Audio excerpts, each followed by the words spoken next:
तो उन्होंने कहा कि घड़ी देखो। हम देखे रात का 2:30 बज गया था, टेंशन से ना दिमाग काम नहीं कर रहा था, क्या करे क्या नहीं, अजीब सा माहौल हो गया था। अब हम उस बीच हम कहें कि अब क्या करना चाहिए, तो लोन लेने गए बैंक में, तो बैंक वाला कहा निकलो यहाँ से, लोन लेने चले हैं, निकलो यहाँ पे। बैंक से लोन भी नहीं मिला यहाँ पे। अब हमको समझ में आ गया कि भाई हमारे पास केवल 40 बचा है, यानी ऊपर वाला हमको रोक रहा है यहाँ पर किसी ना किसी वजह से। तब हमने कहा कि नहीं, अब हमें हार नहीं मानना है। बुरे लोग जिंदगी में आते हैं, सबके जिंदगी में आते हैं। शुरुआत में जब हम पटना में गए थे तो मकान लेने गए थे, उन्होंने मकान दे दिया, आधार कार्ड देखा तो उन्होंने जाति धर्म देख के कहा कि यहाँ नहीं रख सकते हैं, बाहर कर दिया। वहाँ पे एक जगह गए चाय पीने के लिए, तो मतलब चाय पीने के लिए नहीं, उनके यहाँ गए थे किसी काम से ऐसे ही करने, तो चाय पिए और उसके बाद जब गए तो देख रहे हैं कि वो बर्तन चेंज कर दिया कि भाई ये इनका बर्तन अलग हमारा अलग, अजीब सी फीलिंग होती है। तो देखिए जिंदगी में अगर अच्छे लोग आएंगे तो आपको खुशियां देंगे, लेकिन बुरे लोग से घबराइएगा नहीं। बुरे लोग आपको कुछ ना कुछ तजुर्बा देंगे, अनुभव देंगे जो कहीं किसी यूनिवर्सिटी कॉलेज में नहीं मिलेगा। बुरे लोगों का भी होना जरूरी है। इस बीच हमको एक अनुभव मिला कि भाई सब पर आप आंख बंद करके भरोसा नहीं कर सकते।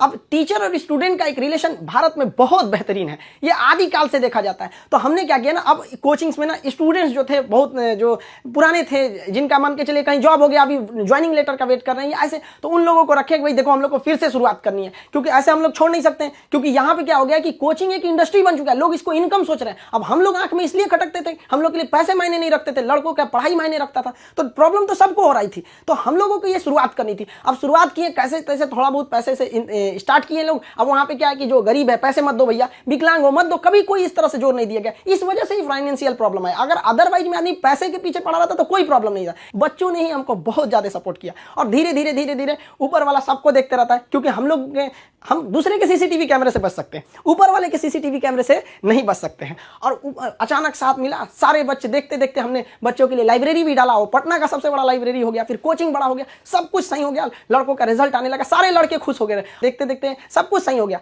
तब तक अचानक बीच में आ गया कोरोना, और कोरोना ने लॉकडाउन किया और सब चीज घर के अंदर हो गया, और हम लोग के लिए एकदम नया अनुभव। और नॉर्मल जब कोरोना होगा, शुरुआती लॉकडाउन इतना स्ट्रिक्ट था, पता चला कि अब तो आपको ऑनलाइन ही पढ़ाना पड़ेगा। और हमारे जैसे ऑनलाइन आदमी को ऑनलाइन कुछ पता ही नहीं, फेसबुक चलाना नहीं आता हमको, सुनते हैं कि टेलीग्राम व्हाट्सएप की तरह होता है, लेकिन हमको आज तक टेलीग्राम पता नहीं चल पाया। और हमारे जैसे आदमी को ऑनलाइन आना पड़ेगा, तो हम तो आफत हो गया मेरे लिए। तो हमारे गांव पे मेरा दोस्त था, उसकी फोटोकॉपी की दुकान थी, छोटी सी शॉप थी फोटोकॉपी की। अब आप समझ सकते हैं फोटोकॉपी की दुकान पे क्या इंफ्रास्ट्रक्चर, कितनी बड़ी बिल्डिंग तो होगी नहीं, छोटा सा जगह था। अब वो शटर सामने थी, शटर गिराते थे लोग, एक लकड़ी का पलाई बनाए उस पर पढ़ाना चालू किए। पता चला सामने से पुलिस की गाड़ी जाती थी, तो शटर के अंदर हम लोग पड़े हैं, पसीना हो रहा है, वैसे पुलिस का सायरन आ रहा है, आवाज आ रहा है। लड़के कह रहे सर कैसे वीडियो बना रहे हैं, कहाँ से बना रहे हैं, ना लाइट सही है ना आवाज सही है। हम भाई हमको यही है जो है। धीरे धीरे धीरे धीरे लोग पसंद करने लगे यहाँ पे, हाँ ये बात सही है। अब हमारे एक दिल्ली के हमारे एक मित्र हैं मिश्रा जी, उन्होंने सारा सेटअप किया कि ये कैमरा ठीक रहेगा, ये लाइटिंग ठीक रहेगी, ऐसे ऐसे सही रहेगा। उन्होंने बहुत बेहतर काम कर दिया, मेरे लिए अच्छा हो गया। अब इस बीच अब लड़कों का कोर्स चालू करने के लिए एप्लीकेशन बनाने लगे, तो धीरे धीरे धीरे धीरे लड़के एप्लीकेशन पे देखने लगे यूट्यूब पे। और हमको तो आज तक समझ में नहीं आया कि यूट्यूब पर एजुकेशन के फील्ड को हम ऐसे देखते हैं कि वो लोग भी कमेंट करते हैं, कहते हैं कि सर हमारा किसी जनरल कंपटीशन, हम किसी कंपटीशन की तैयारी नहीं करते हैं, नहीं हमको कोई एग्जाम से मतलब है, फिर भी हम देखते हैं। हमको इस बात की इतनी खुशी होती है, इसलिए नहीं कि वो लोग हमारा वीडियो देखते हैं, इसलिए कि जो लोग पढ़ाई छोड़ दिए हैं उनको भी इस बात का अफसोस है कि हमने पढ़ाई क्यों छोड़ा। और ये कंफर्म है कि वो अपने बच्चों को या समाज को आगे पढ़ने के लिए जरूर करेंगे। और इस देश को जो पीछे गया है उसको आगे ले जाने का एकमात्र रास्ता है शिक्षा, क्योंकि शिक्षा जिसके पास रहेगी वो कभी किसी से नहीं डर सकता है, अपने अधिकार के लिए खड़ा रहेगा। तो काफी खुशी होने लगी। लेकिन ऑनलाइन का हमको बहुत ज्यादा आइडिया नहीं लगा, तो धीरे धीरे धीरे धीरे क्या हुआ, संघर्ष आगे बढ़ा। अब होता क्या है कि लाइफ में कभी इंसान कोई लिफ्ट की तरह बढ़ जाता है तो उसको काफी खुशी होती है, अरे बाप रे बहुत ऊंचाई पे आ गया। लेकिन जो सीढ़ियों की तरह बढ़ता है ना, ऊपर जाके उसको एक थकान होती है, लेकिन दिल से एक सुकून भी मिलता है कि मेहनत से बढ़े, तो उसके लिए ऊंचाई बहुत मायने नहीं रखती है। तो जो लोग देखिएगा ना उतराने लगते हैं, अहंकार कर देते हैं, उस सबसे लिफ्ट से बढ़ा है सब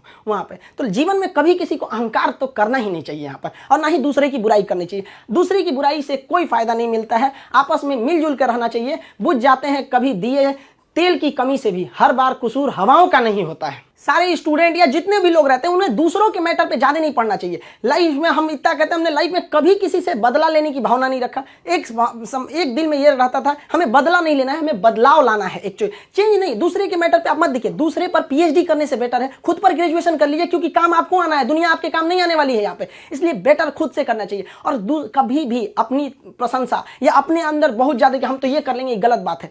अगर किसी को सुसाइड करने का मन है तो कृष्ण भगवान ने क्या कहा था कि सुसाइड करना, अगर सुसाइड करना चाहते हो तो खुद की तारीफ कर लो, खुद की प्रशंसा करो, ये भी एक सोसाइटी है, वो आपको आगे बढ़ने नहीं देती यहाँ पर। इसलिए हमेशा निरंतरता जरूरी है, क्योंकि लुढ़कते पत्थर पे कभी